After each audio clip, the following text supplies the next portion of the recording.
Alhamdulillah. Wassalatu wassalam ala rasulillah wa ala alihi wa sahbihi ajmain. Amma ba'd. A'udhu billahi minash shaitanir rajim. Bismillahir rahmanir rahim. Assalamu alaikum wa rahmatullahi wa barakatuh. Let's discuss the economic rights of the woman in Islam. Islam gave women the economic rights 1400 years ago, 1300 years before the Western world. When the Quran was revealed at the advent of the Prophet Muhammad sallallahu alaihi wasallam, any adult woman, whether married or unmarried, she was allowed to own or disown the property without the permission of anyone else. If we read history, the first time the Westerners gave right for a married woman to own or disown the property without the permission of the husband was in 1870s under the Special Married Women Property Act.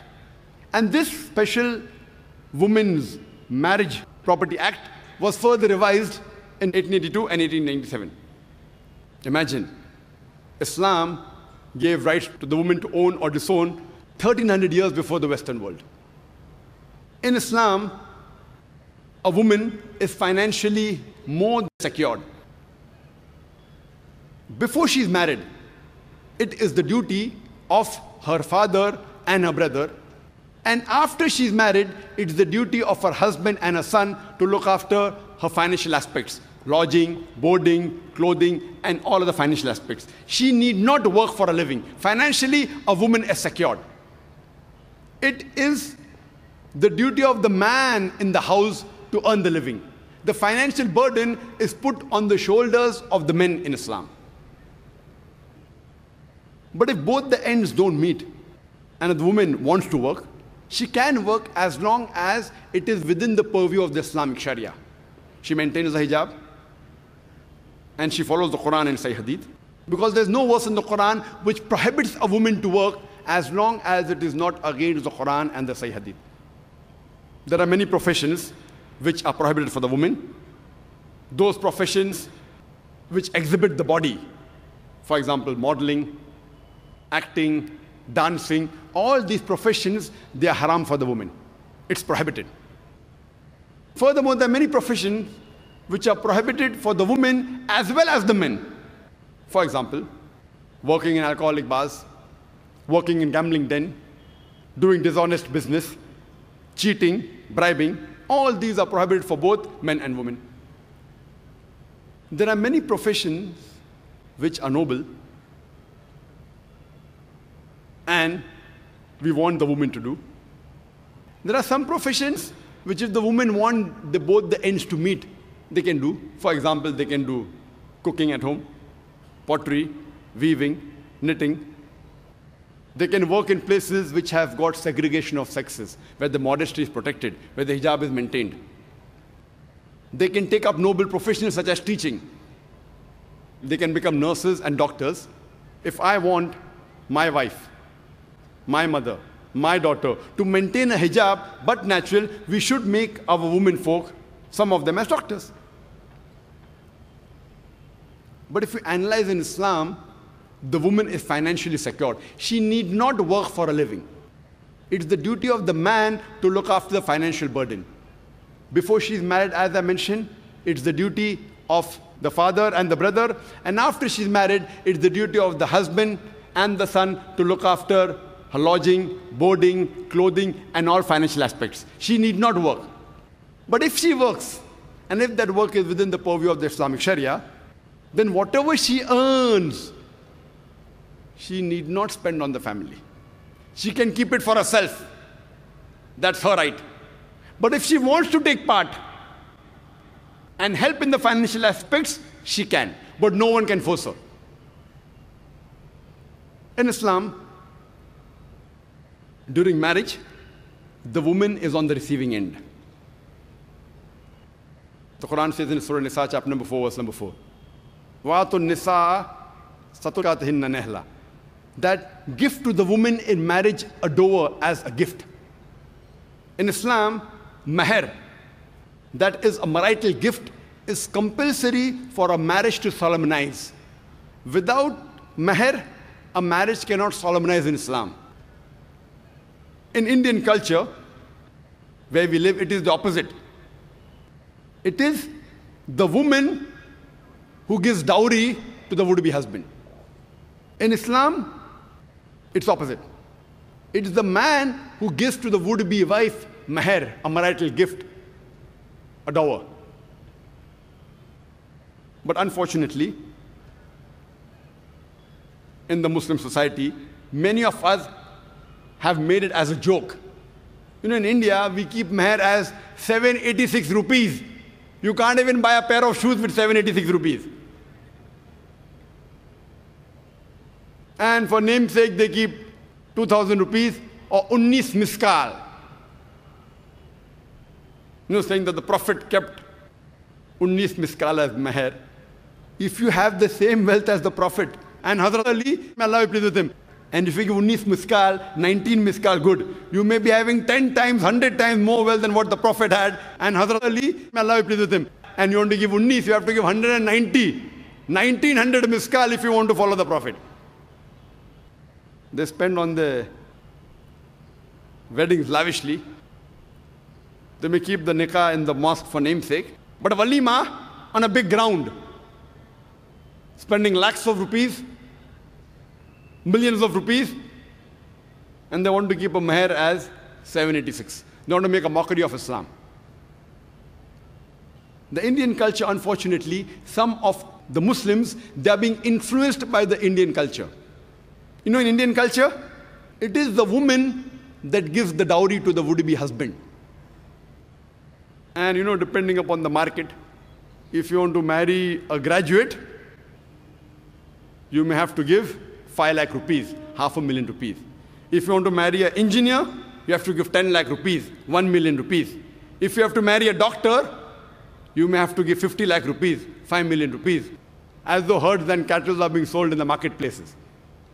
In Islam, to demand dowry from the would-be wife is haram. It is prohibited. Demanding directly or indirectly, both prohibited. You can't tell the parents of the would-be bride that my son, he likes to travel in a Mercedes car. Giving an indication, I want a Mercedes car for dowry. You know, my son, he likes to live in a 3-bedroom apartment. Giving an indication that you want a 3-bedroom apartment for dowry.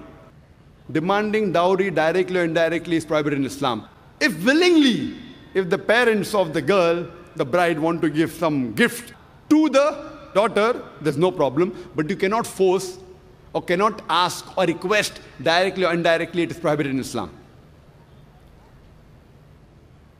So if you analyze in Islam, the women, they are on the receiving end during marriage.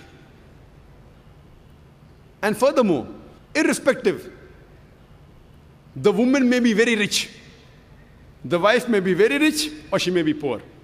Irrespective whether the husband is rich or poor, it is yet the duty of the husband to look after the food, clothing, lodging, and on financial aspects of the wife. He cannot say, okay, my wife is rich, I'm poor, yet it is his duty.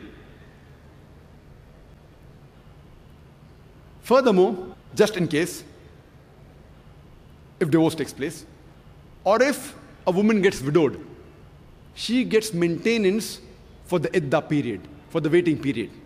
And if she's pregnant, it extends till she gives delivery of the child, till she gives birth of the child.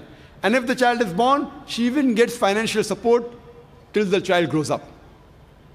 Furthermore, in Islam, a woman even inherits. In many religions, the woman is not allowed to inherit.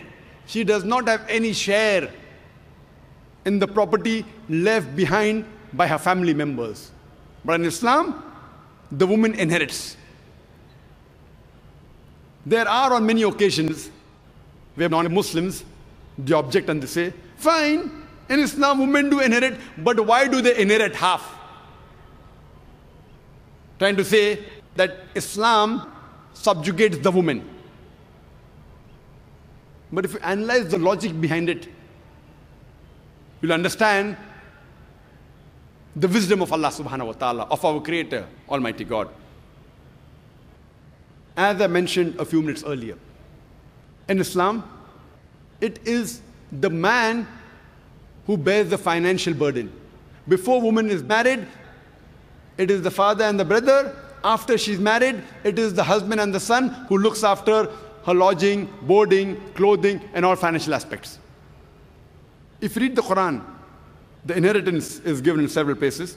In Surah Baqarah, chapter number 2, verse number 180. In Surah Baqarah, chapter number 2, verse number 240. In Surah Nisa, chapter number 4, verse number 79. In Surah Nisa, chapter number 4, verse number 19. In Surah Nisa, chapter number 4, verse number 33. In Surah Ma'idah, chapter number 5, verse number 106 to 108. In several places.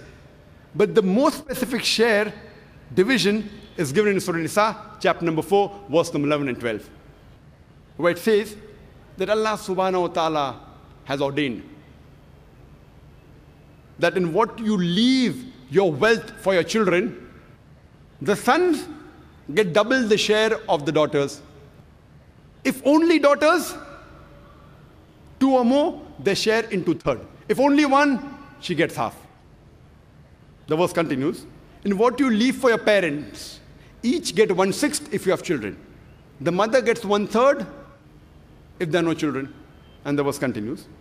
In what your wives leave for you, you get half if there are no children. You get 1/4 if there are children. What you leave for your wives, they get 1/4 if there are no children. They get 1/8 if you have children. Don't confuse yourself. Go back home, open the Quran, Surah Nisa, chapter 4, verse number 11 and 12. Easy. I do agree that most of the times, the women inherit half the amount what the men inherit. But there are occasions when they inherit equal. For example, 1/6 both for the parents, for mother and father, if they have children. But if they don't have children, mother gets 1/3. That means double than that of the father. But I do agree with you, as a whole, most of the times, the woman inherit half. Son gets double than that of the daughter. Husband gets double than that of the wife, most of the time. What is the logic behind it? The logic is, as I mentioned, since man is the person who takes the financial burden, and suppose there's a person who dies, and after giving the shares of the other people, if $150,000 or 150,000 rupees is balanced for the children, after giving the shares of the other relatives, if $150,000, 150,000 rupees is balanced, and that man has got 1 daughter and 1 son, the son will get $100,000 or 100,000 rupees, and the daughter will get $50,000 or 50,000 rupees. People will say injustice. Why did the daughter get half? But the logic behind it is, the man has the financial burden. I'm asking a question, would you want to inherit $100,000 or 100,000 rupees and spend 80 or 90% of that, what you have inherited, on the family if you are a man? Or would you prefer inheriting $50,000 or 50,000 rupees and not spending a single penny or single paisa on the family? If you are a man and if you inherit $100,000, 100,000 rupees, maybe 80 or 90% goes on the family. What is left with you? 10,000, 20,000 rupees or dollars. If you're a woman, you get $50,000 or 50,000 rupees, 100% you keep for yourself. So would you prefer inheriting 100,000 and keeping only 10, 20,000 with you, or would you prefer inheriting 50,000 and keeping everything with you? If Allah would have given equal amount to both, then I would have to give a talk on men's rights in Islam. When Allah has given the rights, He's even equal. If He has put the financial burden on the men, He sees to it that the men get double. Otherwise it will be injustice. And the Quran says in Surah Nisa, chapter number 4, verse number 40, Allah subhanahu wa ta'ala is never unjust in the least degree. So if you know the hikmah behind it, you'll realize that the guidance given by our Creator is the best. Just because the women in Islam are financially more secured than the men, what would you say? The women in Islam, are they protected or are they subjugated? وآخر دعوانا الحمد للہ رب العالمین.